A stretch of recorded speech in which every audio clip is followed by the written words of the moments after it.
का पहला श्लोक। अध्याय का शीर्षक है कुरुक्षेत्र के युद्ध स्थल में सैन्य निरीक्षण। तो ये भगवद गीता का प्रथम अध्याय है। इसका पहला श्लोक है धृतराष्ट्र उवाच धर्म क्षेत्रे कुरुक्षेत्रे समवेता युयुत्सवः मामकाः पांडवाश्चैव किम अकुर्वत संजय। तो ये पहला श्लोक है, इसका मैं अनुवाद कर देता हूँ। धृतराष्ट्र ने कहा, हे संजय, धर्म भूमि कुरुक्षेत्र में युद्ध की इच्छा से एकत्र हुए मेरे तथा पांडु के पुत्रों ने क्या किया। तो जैसा हम जानते हैं कि महाभारत युद्ध होना, ये अधिकतर लोगों ने प्रयास किया कि इसको बचाया जाए। इसमें सबसे पहले तो महात्मा विदुर ने प्रयास किया। विदुर कौन है? कौरव और पांडव दोनों के ही चाचा हैं, वो धृतराष्ट्र के छोटे भाई। उन्होंने धृतराष्ट्र को कई बार समझाया कि दरअसल दुर्योधन के मन में जो भी बातें हैं, युद्ध करने की इच्छा है, इससे दोनों पक्षों का विनाश अवश्य होगा। किंतु विदुर की बात धृतराष्ट्र ने मानी नहीं, उल्टे दुर्योधन ने विदुर का अपमान किया। तो विदुर ये राजभवन छोड़ के चले गए हिमालय की तरफ तपस्या करने के लिए। तो विदुर का प्रयास निष्फल हुआ। भगवान कृष्ण ने भी स्वयं जाकर उनको सबको समझाने का प्रयास किया कि आप युद्ध मत करिए। और जब दुर्योधन को समझाने के लिए भगवान गए तो दुर्योधन तो भगवान को ही बंदी बनाने वाला था। भगवान को बंदी बनाने का उसने प्रयास किया। तो भगवान को समझ में आ गया कि दुर्योधन को नहीं समझाया जा सकता। इसके अलावा और भी काफ़ी सारे लोगों ने, जैसे कि गांधारी ने भी समझाया दुर्योधन को कि युद्ध नहीं करना चाहिए, युद्ध करने में किसी का भी भला नहीं है। तो दुर्योधन किसी की बात नहीं माना। उल्टे दुर्योधन ने एक बात बोली सभी को कि पांडवों को 5 गांव तो क्या, मैं युद्ध किए बिना एक सुई की नोक के बराबर भी भूमि नहीं दूंगा।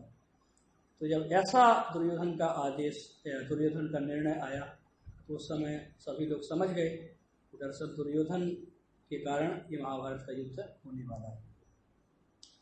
भीष्म पितामह, वो भी वरिष्ठ थे, कृपाचार्य, द्रोणाचार्य, इनमें से कोई भी युद्ध के पक्ष में नहीं थे। कोई भी नहीं चाहते थे कि युद्ध हो। सब लोग चाहते थे कि दोनों पक्ष किसी एक सहमति पर आ जाएं, किसी एक कॉमन प्लेटफॉर्म पे सहमति उनकी हो जाए और युद्ध की आवश्यकता नहीं पड़े। लेकिन दुर्योधन एकमात्र ऐसा व्यक्ति था जो कि मानने के लिए तैयार नहीं था, जो नहीं मान रहा था। बाकी सब लोग तो बात मान रहे थे तरफ से करने की। तो जब ऐसा हुआ तो फिर दोनों सेनाएं आमने सामने आ गई, युद्ध शुरू होने वाला था। तो ये जो घटना अभी डिस्कस हो रही है, ये तब की घटना है जब कौरव और पांडव दोनों ही कुरुक्षेत्र के युद्ध में आमने सामने हैं। कौरवों के सामने पांडवों की सेना थी 7 अक्षौहिणी और कौरवों के पास स्वयं की 11 अक्षौहिणी सेना थी। तो अक्षौहिणी एक यूनिट होती है जिसमें रथ वाले योद्धा, घोड़े वाले जो घोड़े पर सवार हैं, हाथी पर सवार योद्धा हैं, पैदल योद्धा हैं, इन सब का एक यूनिट मिला के ऐसा एक अक्षौहिणी में कुछ संख्या आती है। तो ऐसे करके बहुत सारे योद्धा युद्ध स्थल में थे। अब चूंकि हम जानते हैं सबसे महत्वपूर्ण समय है, युद्ध शुरू ही होने वाला है, और धृतराष्ट्र क्योंकि अंधे थे तो युद्ध में ना तो भाग ले सकते थे, ना ही युद्ध को देख सकते थे वो। तो क्योंकि वो जानते थे युद्ध में पूरे 100 के 100 उनके पुत्र हैं युद्ध करने के लिए। तो संजय जो कि व्यास देव के शिष्य हैं और विदुर के पुत्र संजय, तो संजय एक ऐसे भक्त थे, एक ऐसे व्यक्ति थे जो कि देख रेख करते थे धृतराष्ट्र की। धृतराष्ट्र को कोई भी समस्या नहीं हो, इसकी देख रेख संजय करते थे। और संजय ने ये धृतराष्ट्र को बताया कि दोनों सेनाएं सामने आ गई हैं तब धृतराष्ट्र ने पूछ लिया कि अब दोनों सेनाएं आमने सामने हुई तो युद्ध स्थल में क्या हुआ, मेरे और पांडु के पुत्रों ने क्या किया। अर्थात संजय ने पहले ही एक्सेप्ट कर लिया कि जो मेरे पुत्र हैं वो अलग हैं और पांडु के पुत्र यानी पांडव अलग हैं। ये दोनों अलग अलग यूनिट्स हैं, ये कोई सेम यूनिट नहीं है। तब तो फिर इससे हमें पता चल गया कि धृतराष्ट्र के मन में भी पांडवों के प्रति ऐसा भाव नहीं था कि वो कुरुवंश के ही सदस्य हैं और उनके पुत्रों के ही समान हैं। तो इस तरह से ये बात आगे बढ़नी शुरू हुई। अब धृतराष्ट्र का जो पहला बात धृतराष्ट्र ने एक प्रकार से बोला यहाँ पर कि धर्म क्षेत्र और कुरुक्षेत्र, ये जो स्थान है कुरुक्षेत्र, ये धर्म का क्षेत्र है। तो पहले शब्द से ही देखा जाए तो महाभारत के युद्ध का परिणाम प्रारंभ हो जाता है।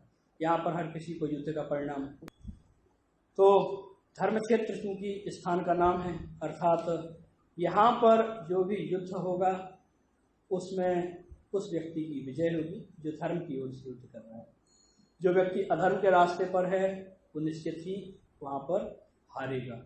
और कुरुक्षेत्र को एक और चीज बोला जाता है कि यहाँ पर जितने भी कुछ धार्मिक क्रियाकलाप लोग करने आते थे तो लाखों की संख्या में जुड़ते थे। जैसे कि कुरुक्षेत्र में एक तालाब भी है, एक तालाब के किनारे है कुरुक्षेत्र, तो लोग कई सारी संख्या में आते थे और कुरुक्षेत्र में अपने धार्मिक क्रियाकलाप करते थे। विशेष तौर पे जैसे कभी चंद्र ग्रहण या सूर्य ग्रहण होता था तो एक प्रकार से हम बोल सकते हैं कि कुरुक्षेत्र एक टाइम टेस्टेड भूमि है जहाँ पर हमेशा ही धर्म की विजय हुई।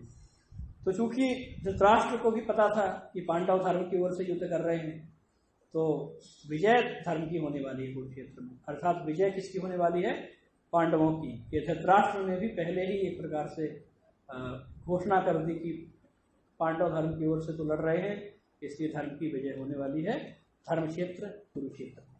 तो फिर भी धृतराष्ट्र के मन में प्रश्न क्यों है कि भाई वहां पर क्या हुआ।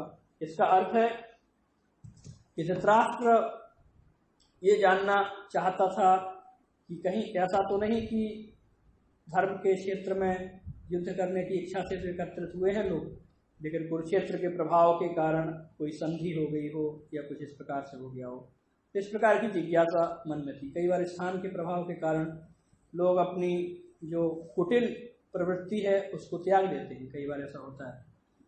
लेकिन ये सारे चीजों के बीच में भी धृतराष्ट्र की सबसे महत्वपूर्ण बात है जो उसके मन में जिज्ञासा थी ये जानने की कि वहां पर क्या हुआ।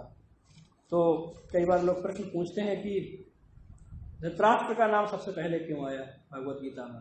भगवत गीता की शुरुआत ही होती है धृतराष्ट्र उवाच।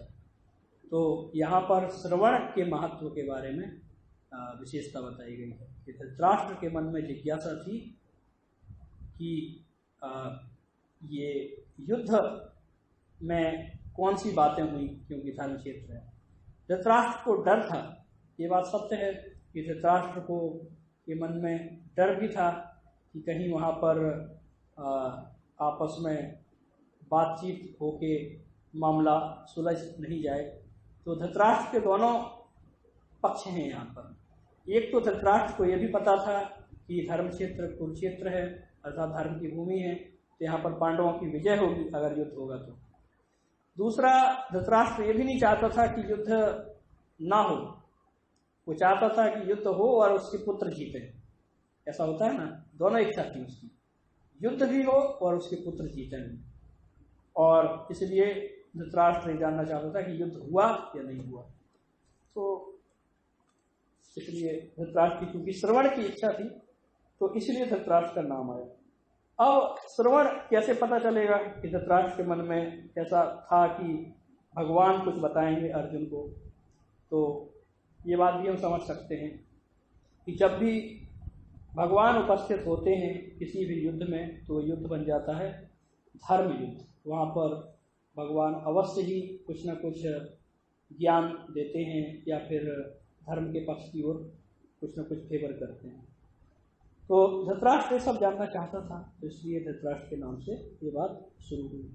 अब इसके पीछे बहुत चीज़ें और भी हैं, तो मैं धीरे धीरे बाकी श्लोकों में कवर करते हुए। धृतराष्ट्र उवाच धर्म क्षेत्रे